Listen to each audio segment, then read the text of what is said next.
우리 주일 학생들이 나와서 찬양하면 너무나도 예쁘죠.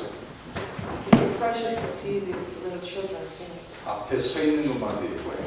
Just them standing out there is just precious. 얼마나 또 열심히 하는지 And how hard they work. 감사하고 예뻤습니다. So thankful and it's precious. 저희가 오늘 예수님의 부활하신 날을 기념하는 날입니다. Today is the day we celebrate the resurrection of our Lord Jesus Christ. 어떤 노부부가 상담하러 왔습니다. There are two old couples who came for counseling. 그 와이프가 먼저 말합니다. Wife said first, 나는 이 사람과 이혼하겠다. I would like to divorce this man. 이 사람은 술도 많이 마시고 지정을 하고 He drinks a lot and he's dirty. 집안 살림살이를 하나도 도와주지 않는다. And he doesn't help out house chores. 그리고 지난 40년 동안 한 번도 나를 사랑한다고 말해준 적이 없다. He never said that he loves her for the last 40 years. 나를 사랑하지도 않으면서 계속 결혼 생활을 할 필요가 있겠는가라고 말했습니다. What's the point of having marriage if this man doesn't love her? 남편이 이렇게 말합니다. And the husband goes, 당신이 말한 모든 것이 맞습니다. what you said is true. 나는 술도 많이 마시고 I drank a lot. 깨끗하지도 않고 집안 살림을 도와주지도 않습니다. I don't clean up myself when I don't help you with chores. 그러나 당신이 틀린 것은 내가 당신을 사랑하지 않는다는 그 말입니다. But what's wrong about what you said is that I don't love you. 내가 당신과 40년 전에 결혼했을 때 사랑한다라는 말을 하고 고백을 하고 결혼했습니다. When I married you 40 years ago, I confessed and I said that I love you. 만약 지난 40년 동안 내 마음이 변했다면 당신에게 말했을 것입니다.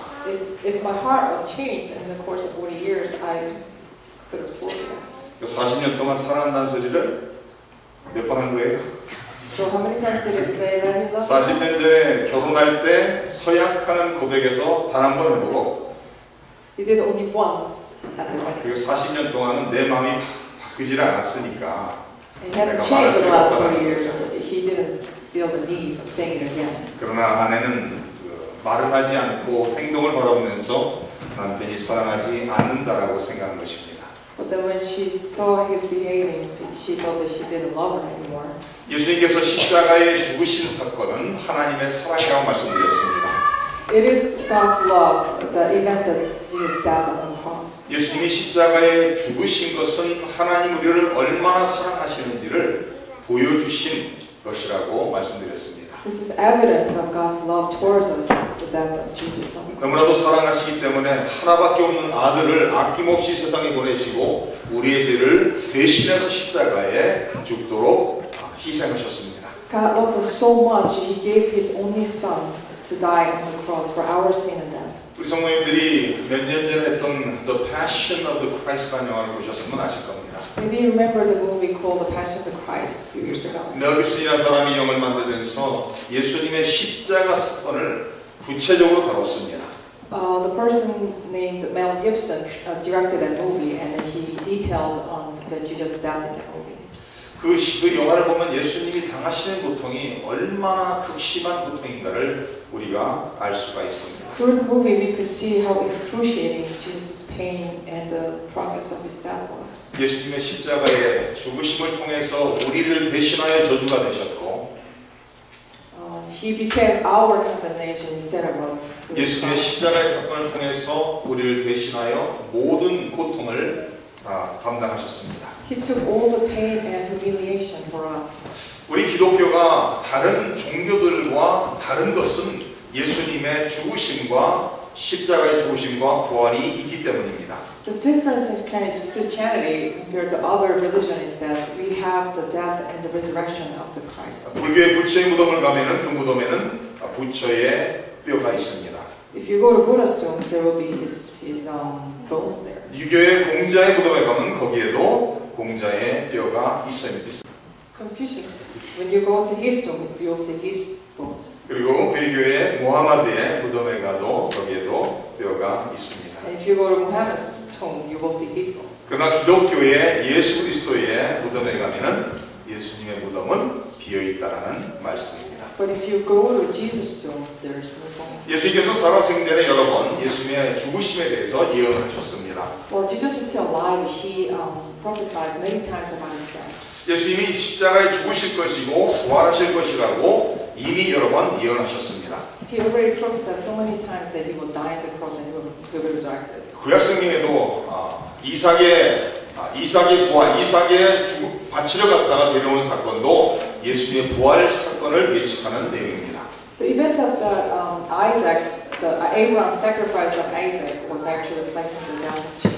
요나가 큰 물고기 뱃속에 있다가 3일 후에 살아나는 것도 예수님의 부활을 말하고 있는 것입니다. The event of Jonah came out of alive out of big fish is also reflecting the death of Jesus 그 Christ. 신약의 여러 사람이 야이로의 딸이라든지 마인성 과부의 아들이라든지 죽었다 살아난 사건들을 기록하고 있습니다. And there are many histories in the New Testaments that were dead but become alive. 예수님께서 죽으시고 부활하셨다는 것을 예수님의 빈 무덤을 통해서 우리는 알 수가 있습니다. We could see that through Jesus' empty tomb that he was resurrected. 그리고 예수님께서 부활하신 후에 여러 사람들이 예수님을 목격한 증인들을 통해서 예수님의 부활이 사실이라는 것을 알 수가 있습니다. And we could also believe that through all the witnesses who witnessed Jesus' resurrection after he resurrected.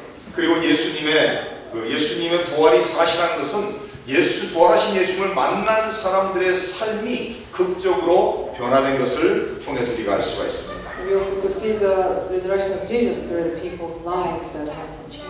1637년도에 일본 정부는 모든 기독교인들을 죽이라고 명했습니다. 1937, Japanese government ordered to kill all the Christians. 그래 그 무덤에 이런 글이 기록되어 있습니다. So in their tombstone, there's written 11,111명의 기독교인들이 여기 묻혔다. There are 11,1111 Christians buried here. 그러나 머리와 몸이 분리되어 다른 곳에 묻혔다고 기록되어 있습니다. But their heads and the bodies were separated and buried in different places. 일본 정부가 10,000명이 넘는 기독교인을 죽였을 때 몸과 머리를 나누어서 묻은 것은 부활에 대한 것을 들었고 알았고 두려웠기 때문에 그랬다라는 말씀입니다. The reason that the Japanese government killed over 10,000 Christians, and yet they buried separately the head and body, was because they were fearful about resurrection. 오늘 말씀은 예수님께서 부활하신 후에 제자들에게 세 번째 나타난 내용을 기록하고 있습니다. So this scripture actually tells us about the story that Jesus' third appearance after his death. 베드로와 예수님과의 대화의 내용을 기록하고 있습니다. This is communication between Jesus and Peter. 베드로는 예수님의 수제자로서 귀하게 쓰임을 받았던 사람입니다. Peter was the number one disciple of Jesus. 바로 그 베드로가 주는 그리스도시요 살아계신 하나님의 아들이라고 고백했던 사람입니다. He was the one who made a confession of, Lord, you are the Christ, the Son of the living God. 베드로만이 유일하게 역사 속에서 무리를 걸었던 사람입니다. He was the only person who actually walked on the water. 베드로는 항상 예수님이 가시는 곳에 동행했던 사람인 것을 알 수가 있습니다. And he's the one who always followed Jesus Christ. 예수님의 그 마지막 시간, 목요일 저녁 한 12시가 됐을 때 겟세마네 동산에도 베드로는 그곳에 함께 있었습니다. And he was there on the Thursday night, right before Jesus' death. 그리고 베드로는 예수님을 향해서 이렇게 고백을 합니다. And Peter confesses now 주를 위하여 내 목숨을 버리겠습니다라고 고백합니다. that I will lay down my life for you. 다른 사람은 다 주를 버릴지라도 나는 언제든지 주를 버리지 않겠습니다라고 말합니다. Even if everybody else wouldn't, but I would lay my life for you. 내가 주와 함께 죽을지언정 주를 부인하지 않겠다라고 고백하고 있습니다. I will never deny you, but I'd rather die with you. 그 베드로가 예수님이 잡히시고 십자가에 못 박혀 돌아가실 때 베드로는 예수님을 멀리서 예수님을 부인했던 사람인 것을 우리는 알 수가 있습니다. But that very Peter, he was not with Christ when he was crucified. 오늘 말씀을 통해서 세 가지를 잠시 생각하기를 원합니다. I'd like to think about three different things throughout the scripture. 오늘 말씀을 통해서 예수님께서 베드로에게 나타났다고 기록하고 있습니다. Through the scripture today, it says that Jesus appeared to Peter. 그리고 베드로에게 세 가지 질문을 던지는데 동일한 질문을 던지고 있습니다. And then Jesus asked Peter three same questions, one same questions for 3 times. 내가 나를 사랑하느냐라는 질문을 하고 있다는 말씀입니다. Is that do you love me? 근데 이 말씀을 이해하시는 데 있어서 조금 이 내용이 나오기 전에 하고 전에 어떤 내용이 있는가를 아셔야지만 이해하실 수가 있습니다. But it will help us understand better if we know what happened right before this scripture is said. 요한복음 21장 1절에서 14절까지 이런 내용이 나오고 있습니다. This is what scripture says in John chapter 20 verse 1 through 14. 부활하신 예수님을 만난 베드로는 예수님께 돌아가지 않고 다시 고기를 잡는 업으로 돌아갔습니다. Peter, who met resurrected Jesus, who didn't come back to Jesus, but we went back to his fishing. 근데 고기를 밤새도록 잡았지만 한 마리도 잡지 못했다라고 기록합니다. He fished all night, but he couldn't get any. 근데 이른 아침에 예수님께서 너희에게 고기가 있느냐고 물으셨습니다. And Jesus asked them in the morning, "Haven't you had fish?" 하나도 잡지 못했다는 대답을 들으신 예수님께서 그물을 배 오른편에 던지라고 말씀하셨습니다. And they said, "No, we haven't." And Jesus said, "Put your net on the right side of the boat." 예수님의 말씀대로 그물을 던졌더니 물고기를 무지하게 많이 잡았는데 153마리를 잡았다라고 기록하고 있습니다. They did as Jesus said, and they caught 153 fish. 베드로는 겉옷을 두른 후에 바다로 뛰어내려 예수님께 갔습니다. Peter put his coat on. He went out to meet with Jesus. 예수께서 숯불을 준비해 놓고서 그 위에 생선을 달라고 해서 아침 먹을 것을 준비해 주셨습니다. Jesus preparing breakfast for Peter on fire with fish and bread. 그 후에 예수님께서 아침 식사를 한 후에 베드로에게 질문을 하시고 있습니다. So after the breakfast, Jesus asked Peter. 근데 이 요한복음 21장 1절 14절까지 나온 내용은 누가복음 5장에 예수님이 베드로를 처음 만났을 때 나타난 사건과 똑같은 내용입니다. Someone said that this scripture has exactly the same scene and scenarios as Peter met Jesus very first time. 누가복음 5장에서도 베드로는 그 물고기를 한 마리도 잡지를 못했습니다.